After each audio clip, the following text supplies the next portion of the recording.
Here at Gold Coast for today's JBT Women's Series title match, which is the last game of the day, which is always good news for at least one of the two ladies. And right now it's unfortunately not good news for this lady, Randi Speiler. She was the top women's qualifier today at plus 89 scratch, pulling out of the handicap division today. Finished 6th place in the handicap division. Savannah Carr, sitting there in the ponytail, finished 5th place in the handicap division.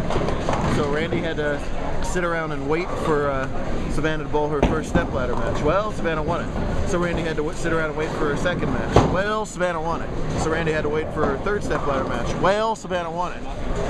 So they had to wait for the title match to be over, which Savannah won also. So now we got to do this match after the whole tournament's over. And unfortunately for Randi, her body language tells the story, as Hurricane Savannah has been all over the place. Great job, man. Hold on. Tomorrow, I'll be back. Do it all over again. All right, we'll be here. Real nice shot from Speiler, but it's been 999 the last 3 frames and a couple of 7 pins as she covers it up.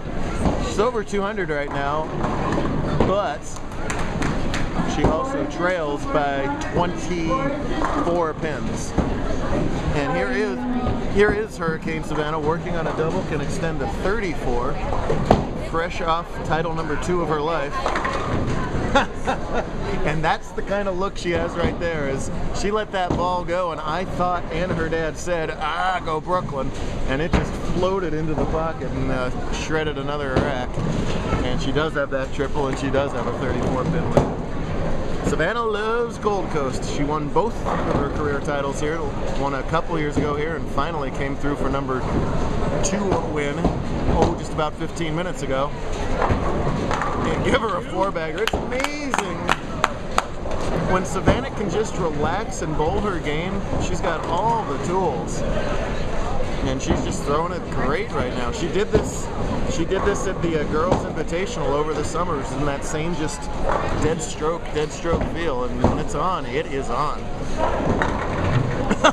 And as well as everything is going for Savannah, it's going that much rotten for Randi right now. She's throwing perfect shots and leaving ring 7, half 7.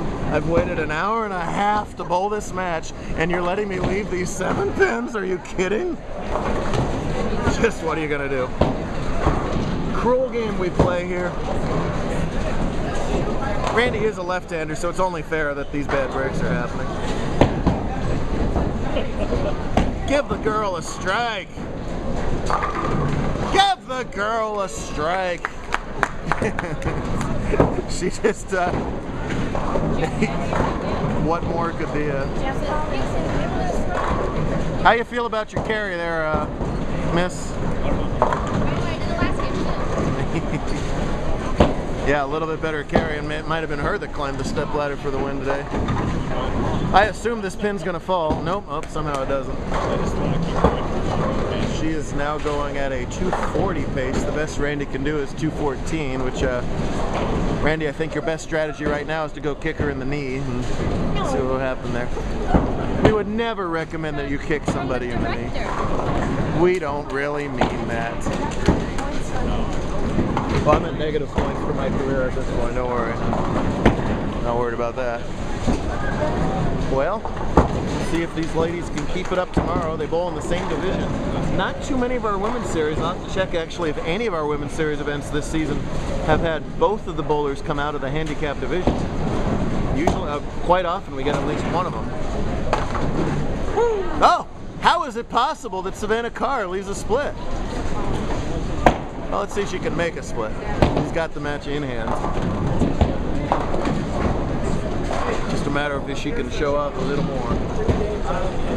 So Randi already had 1 women's series win. This will be Savannah's first women's series win. They have to get 3 of them throughout the season to get into the girls' TPC. But they'll each get a bunch of Mojave Conference girls points. And look at this. Nope. Not quite, but hey, 231 to win the women's series. My goodness. 231 to go with games of 240, 230, 2-0, and 210 in the stepladder. And that was on a different pair, so it didn't matter what pair she bowled on. She was not going to be denied today. And of course they're going to fall now. every time.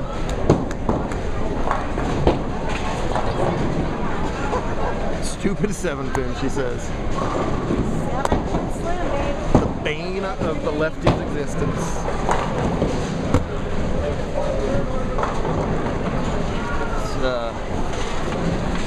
Should still be confidence boost for both bowlers. Obviously it is for Savannah. Randy's had a couple heartbreakers here in the last couple weeks, actually. Poor Randy last week in Vista tied for the cut. They had to do a 2-frame roll-off where she had to give pins, and that's a bad spot to be in the handicap division. So she lost that roll-off and had the whole hometown crowd against her during it. Today she finishes 6th to Savannah to miss the step ladder, and now Savannah beats her again in the women's title match. So despite a lot of good results, a lot of frustration for Randi too. Maybe she'll take it out at everybody tomorrow. She fills it up for 2. Of course they fall 14. Nice job out of both ladies. But it is all Carr at Gold Coast today. My goodness. That is a dominant redhead right there. That's a ginger. Proud papa on the side too, and well, they should be.